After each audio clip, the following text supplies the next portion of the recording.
아멘. 하나님의 말씀입니다.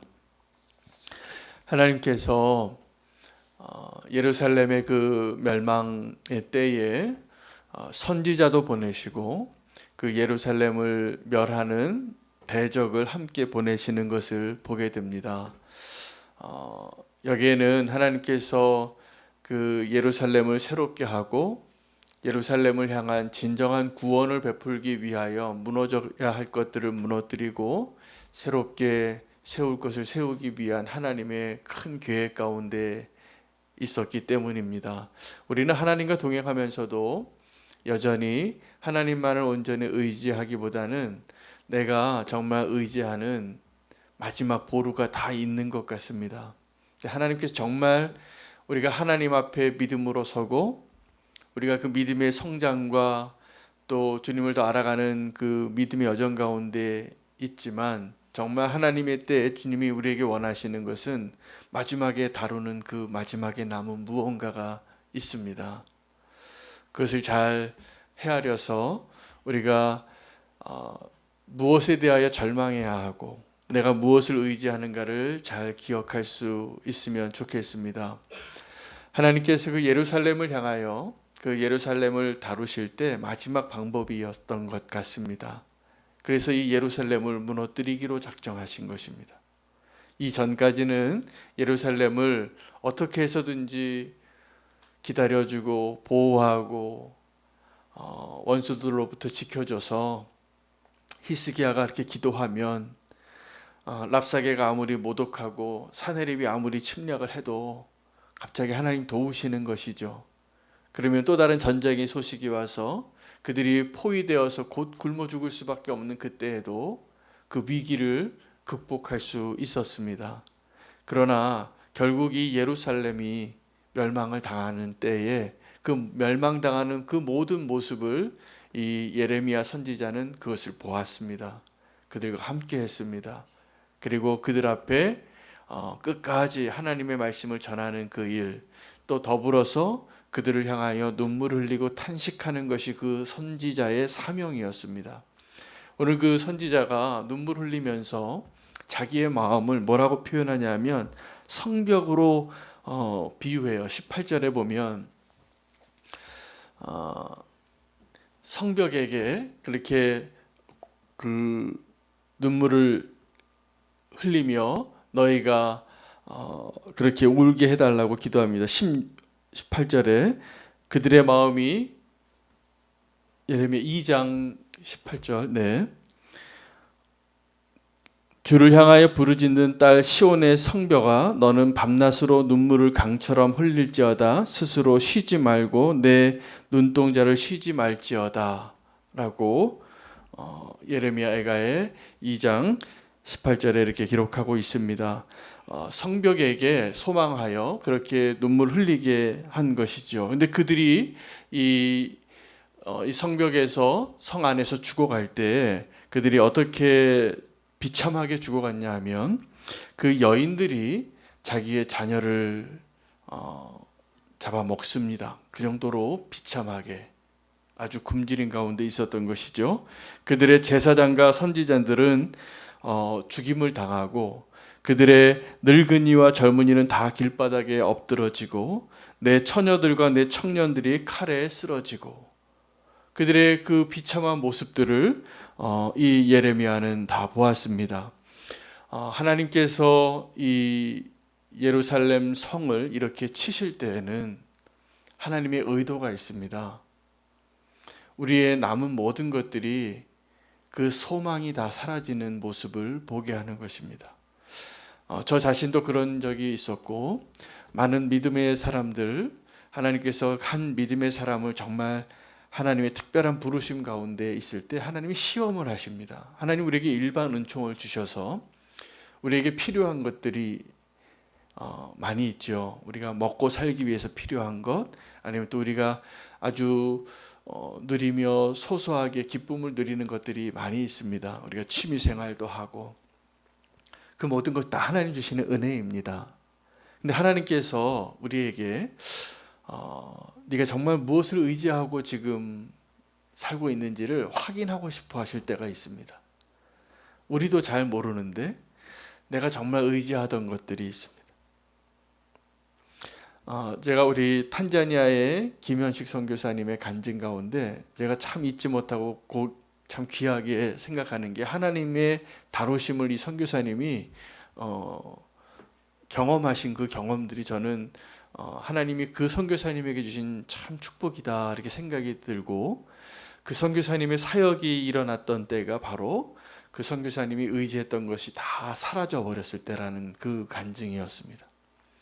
한국에서 평신도 선교사로 부름받아서 나가셨는데 참 귀한 게, 이 선교사님이 예수님 믿고 그냥 제자 훈련 받고 선교사가 되신 거예요. 그 훈련을 제대로 받으신 것도 아니고, 신앙 경륜이 20년 30년 되신 것도 아니고, 예수님 새로 만났는데 그렇게 은혜를 받고 아주 과격한 헌신을 하신 거죠. 그 자기 집 전세비 다 정리해가지고 그 통장에 넣고 가서 현지에 가서 여행사 하면서 복음을 전하겠다고 그렇게 살면서 그렇게 선교사로 부름받아 나갔는데 코로나가 온 겁니다. 코로나 오기 전에도 아프리카에 전염병이 매 해마다 에볼라도 오고 관광이 안 되는 거죠. 그래서 이 선교사님이 한 3년 정도를 살면서 자기 비상금이 다 떨어져서 이제 월세를 내는 게 걱정이 되는 그때에 하나님이 일하시기 시작하셨더라고요. 그래서 그때부터 십자가를 하나 해준 것이 십자가를 만드는 사역이 되고, 교회가 세워지고, 그분들을 돕기 위해서 닭을 키우고 오리를 키우고, 보니까 하나님이 내가 의지하던 비상금이 다 사라지니까 그분을 믿음의 사람으로 정말 선교사로 사용하셨더라고요. 저는 어제도 어떤 한 성도님을 만나면서 그분의 귀한 간증을 들었습니다. 그분에게 그 마지막 남은 그 의지하던 것을 하나님이 내놓게 하셨더라고요.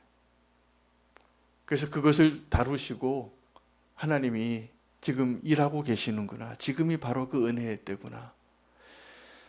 여러분, 하나님 우리가 믿음으로 살아갈 때에 우리에게 필요한 것을 아셔서 우리에게 하늘에서 만나도 주시고 또 다 공급해 주시는데,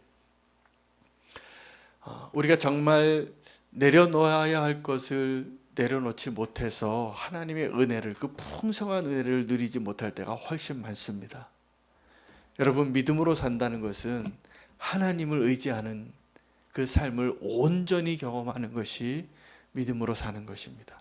이 예루살렘의 지금 절망스러운 이 상황 가운데, 이 예루살렘이 지금 하나님의 성읍인데, 그곳에 그 아름다운 처녀 딸 그 예루살렘이 무너지는 것을 통하여서 하나님이 원하시는 것은 무엇이었을까요?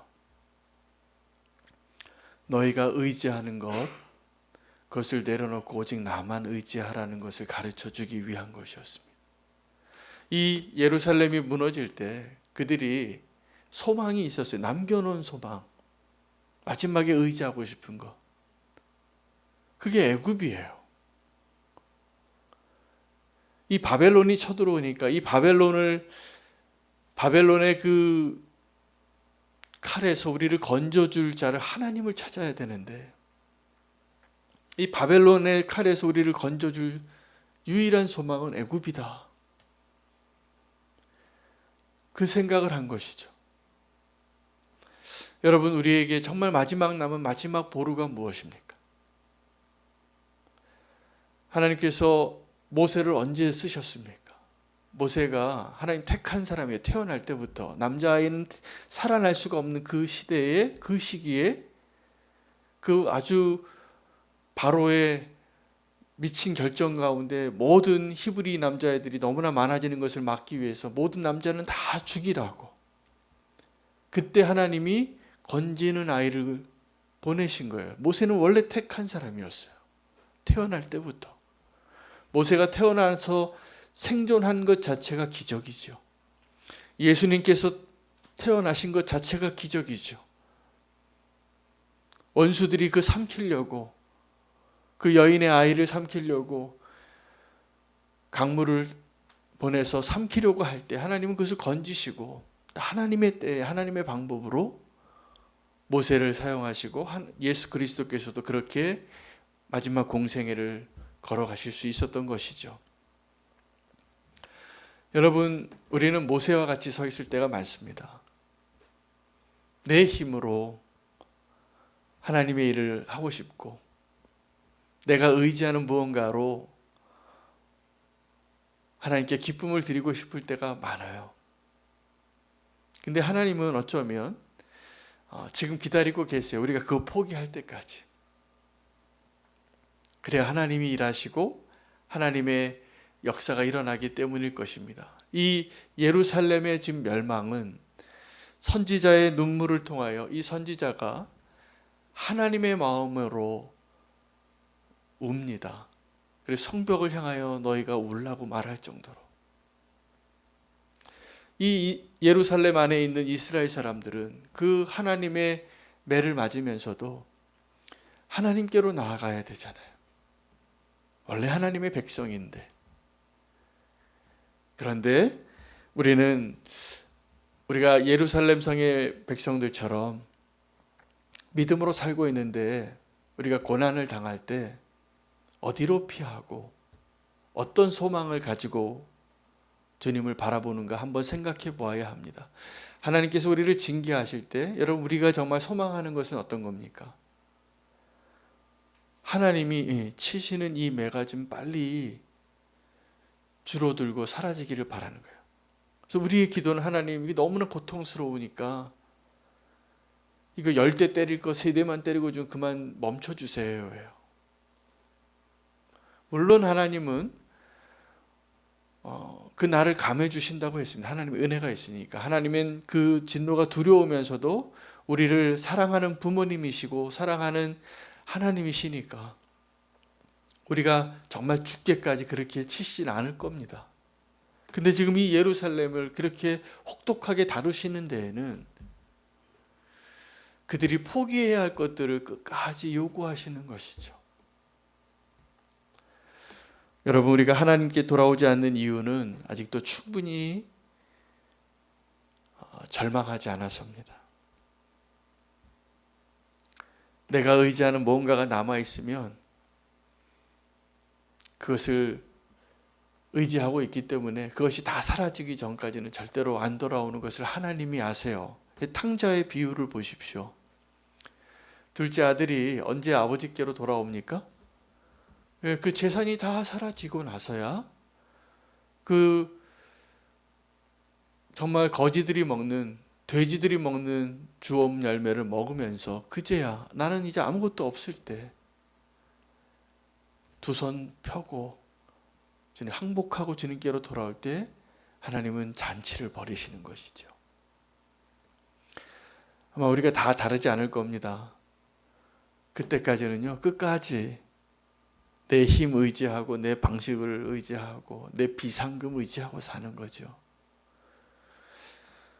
뭐 비상금이 필요 없다라고 말씀드리는 건 아닙니다.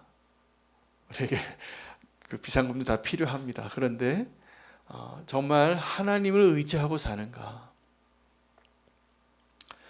여러분 하나님을 내 마지막 비상금으로 여기시기 바랍니다. 우리에게 하나님이 있잖아요. 정말 다른 거 다 빼앗겨도 원수가 다 가져가도 내게 있는 그 예수 그리스도의 이름으로 베드로가 성전 미문에 그 안진뱅이를 일으킨 것처럼 금과 은은 내게 없어도 내게 있는 것으로 너에게 주노니 나사렛 예수 그리스도의 이름으로 일어나 걸어라. 근데 우리는 거꾸로 하잖아요. 내게 있는 것 금과 은으로 뭔가 자꾸 하려고 해요. 오늘 우리에게 하나님의 진정한 의도를 발견하는 그 놀라운 은혜가 있기를 원합니다. 하나님의 그 소망은 우리가 절망해야 할 것에 정말 절망하고 다 잃어버리고 괜찮아요. 우리에게 주님이 있기 때문에. 그래서 주님 때문에 우리가 다시 소망을 가지고 일어날 수 있고 하나님이 행하시는 더 놀라운 일들을 볼 수 있다라는 믿음이 우리에게 있다면 정말 하나님의 그 놀라운 은총의 시간을 우리가 누릴 수 있을 것입니다. 근데 그렇지 않다면 하나님께서 지금 우리에게 그것을 다루고 계시고 그걸 기다리고 계시는 중이라고 보셔도 맞습니다.